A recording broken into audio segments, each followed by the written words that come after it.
The chaos. A. Father of tricking.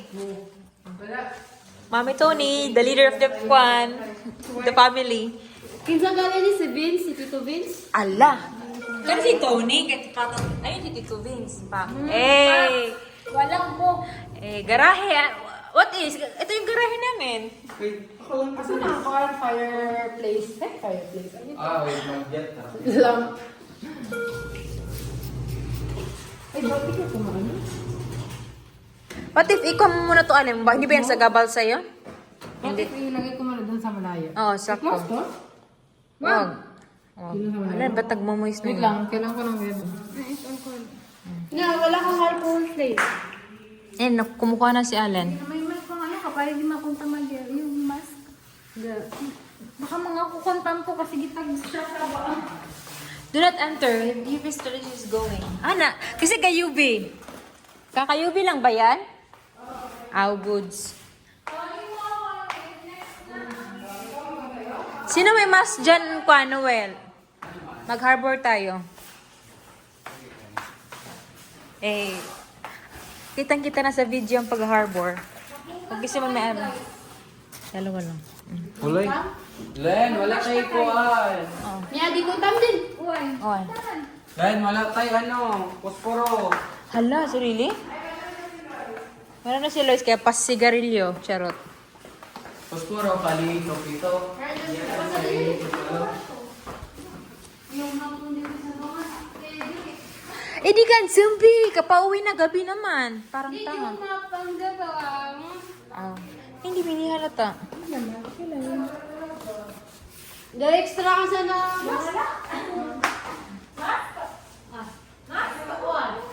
Ito.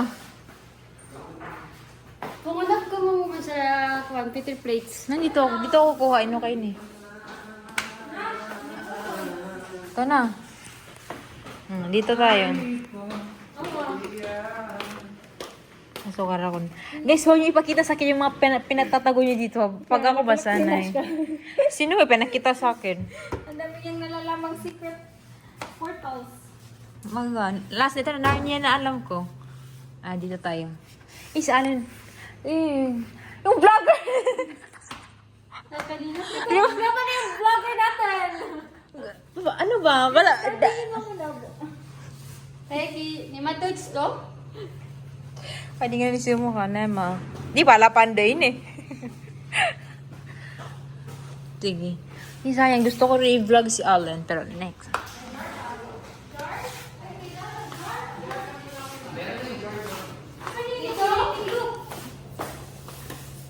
Wala pa kadala? Jar? Inoculating? Dili gidala, di ba to? Hiyang, ini ko liting loop, pero walang jars.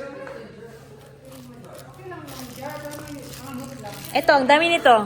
Okay lang kung loop. Oo, wala hindi pa yung nagagamit. Kailan ko tatlo ata yan? Nana kay jar wala.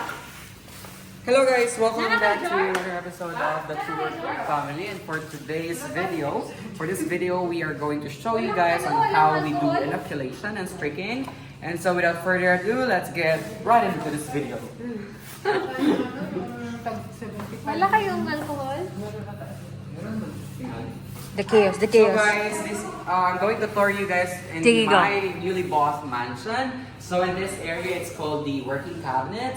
So this area, actually, one thing I like about this area is it has compartments. You know, it has 2 doors compartments, and to which you can place all your belongings in, like that, like the soil, all that shit that you wanted to, or the shit that you needed, like the agarose, the soil, the paraffin. We also have a drawer right here. So we have a free snacks right here. I place it here because every time I do inoculation over there, madali lang kasi ako magutom, kaya nilagay ko siya dito kasi pag unang bungad kasi ng pintuan ito is yung drawer na ito. Kaya to have it easily and faster. Sa room. Nilagay. Means, may nagtutour dito. So right in this area, guys, are where all of my jewelries are stored. So if you're going to open it, kaya nilagyan ko siya na please do not open kasi dito nakalagay yung mga alahas ko na binili ko dahil sa kakalag ko. So dito naman is yung mga na-publish ko na books. Kasi I'm such a writer, guys, you know, kasi kapag meron akong pinagdadaanan at some point of my life, talagang nira-write ko talaga yan. At saka dito, kasi mahilig akong mag-cook. Mahilig ako sa bulalo, kaya nagbili talaga ako ng maraming autoclave. Kaya, ito guys, itong autoclave na ito guys, functioning pa yan lahat. Kaso, si Paye, yan talagang si Paye, ikaw Paye, last ka na lang talaga sa akin, sinisira mo lahat ng gamit dito, tignan mo yan. Wala sa akin. Sira na yung gamit ko dyan, Paye. Nasa kanya, nasa kanya. Wala. Hindi. Okay. Okay, makita sa reality show. Gawin lang ito, gawin si Paye. So ayan guys, next to my private closet. So actually guys, this is really a very important dresser of mine kasi dito ko nilalagay yung mga bagay-bagay na sobrang mahal, like mga LV, yung mga high-end brand ng mga dress ko. Kaya dito ko siya nilalagay guys kasi there are clothes kasi guys na kailangan i-maintain yung temperature para hindi siya madaling masira. Kaya as you can see right here, meron tayong heater, may thermal ano pa tayo dito, at saka merong cooling. Kasi may mga dito guys na kailangan nasa medyo mainit siya ng temperatura ilagay para hindi siya madaling malata. Dito naman sa iba, nagstostore ako ng juice. Kaya mahilig ako sa juice guys. Well, naghahanap ako ng maisusuot guys. Umiinom ako ng mga juice dito. DJ. So, ayan guys. Tapos, since gusto ko na talagang palayasin si Paye guys, nagbili din ako ng mga ganito. Mega box. Kasi, tingnan mo na ba yung ginawa sa autoclave ko guys. Supposedly, iba-ibang putahe ang nilalagyan ko dyan. Kaso, sinira niya, kaya nagka-mix-mix na yung putahe. Kaya, binilhan ko si Paye ng mahiwagang Durabox. Kasi anytime soon, pwede na siyang lumayas sa pamamahay ko. Na-evict na siya dito sa two-work family, guys.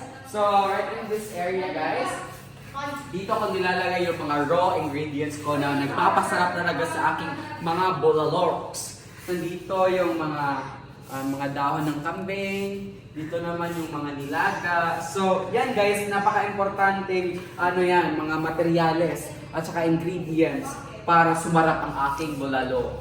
Ayan, so dito tayo, ito pala yung lalagyanan natin ng mga bulalo. Ayan, kasi diet lang ako guys, kaya nilalagay ko sila sa maliliit na mga lalagyanan. Tsaka dito ako umiinom kasi dito talaga ako umiinom sa mga may plastic kasi sabi nga nila 'di ba na kapag naiinitan yung mga plastic, parang may mga bad side effect 'yon. Kaya dito talaga ako nagdi-drink at tsaka dito lang talaga.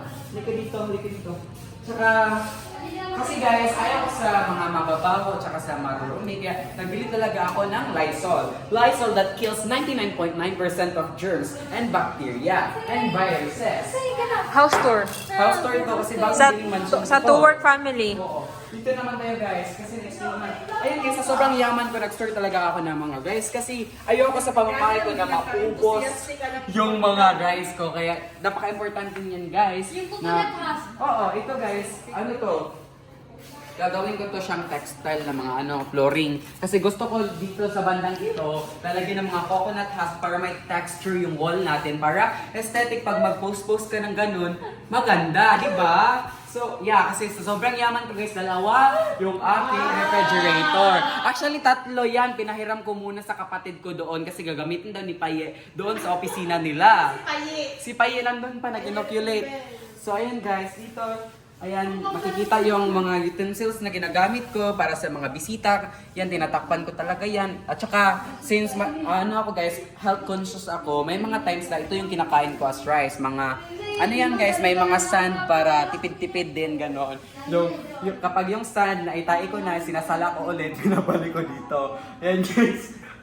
So, dito kami naghuhugas. Ayan, so you can see, ito yung mga pinagkainan ko guys. Ayan, hindi pa naugasan ni Paye at saka ni Papi yan, pero uutusan ko sila mamaya.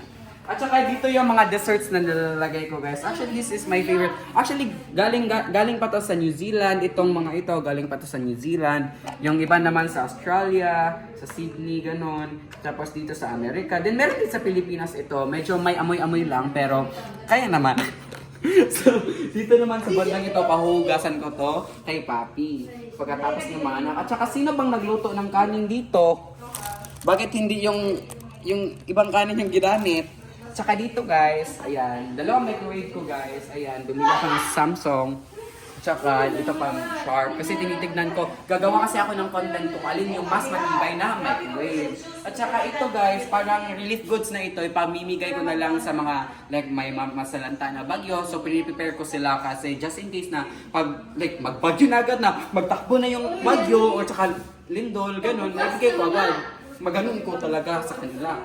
Ayan, so dito. So kasi dito guys, meron din ako sa mga shakes, sa mga ganun-ganun. So nagbili ako ng grinder na blender. Grinder yan. Yung grinder na app. Yung grinder na app. Nagbayad pa talaga ako para doon. For So free. dito guys, may compartment naman ako dito para sa mga specific na mga desserts at saka condiments ko na galing pa sa mga iba-ibang bansa. So dito guys, this condiments right in here are coming from Asia, South America, Europe, and Antarctica guys. May mga buto pa yan ng mga polar bear doon sa ibaba. Tsaka doon ko talaga nilalagay kasi gusto kong makain sila ng mga ants, saka mga uod kasi gusto kong mag-ferment sila kasi yun yung mas lalong nagpapasarap sa ating bulalo. Ganun kasi, ano kasi guys, yung ginagamit ko sa bulalo ko na karne is sa polar bear. So hindi ako kumakain ng kapag hindi polar bear yung karne ng bulalo, so hindi ako kumakain ng ganun. So ayan, nakastock din dito yung mga tubig na pwede kong ibigay during may mga kalamidad. At saka yung iba naman naka-intend dito lang sa bahay. Saka dito, ipapadala na to guys. Ayan, nagbigay ako ng pamasahe. Ipapadala na to sa mga nasalantaan. Tsaka dito, kapag magpabongbuang akong kuan, akong videographer guys, padalhin sa lubong, ganun. Tsaka, meron ako dito, another compartment cabinet sa mga mas importanteng bagay na ginagamit ko sa pang-araw-araw. Tulad ng mga microscope, para makita ko kung ano yung halaga ko talaga. Ganun, makita ko yung katotohanan na binobola lang pala nila ako. Ganun. Tsaka meron pa dito guys, kung gusto ko magbigti, inumin ko lang talaga itong deionized water dito. Ayan. And tsaka may laruan din ako dito kapag naglalaro kami ni Tito Vince nyo, ganun. Para mas extreme yung laruan namin guys. At tsaka dito naman yung mga holders na nilalagay ko guys. Ayan lang. Tsaka dito, mga snacks na pwede rin sa mga bisita, ganun. So kapag ayaw ko na talagang mabuhay guys, ayaw ko nang kumain, ito lang iniinom ko. Ayan, sodium chloride. 0.9 sodium chloride, ganun. At saka doon na nagtatapos ang ating vlog guys. Salamat sa panonood. Huwag niyo kalimutang i-like, i-share ang video na ito at huwag mo kalimutang magkalda. Bye-bye!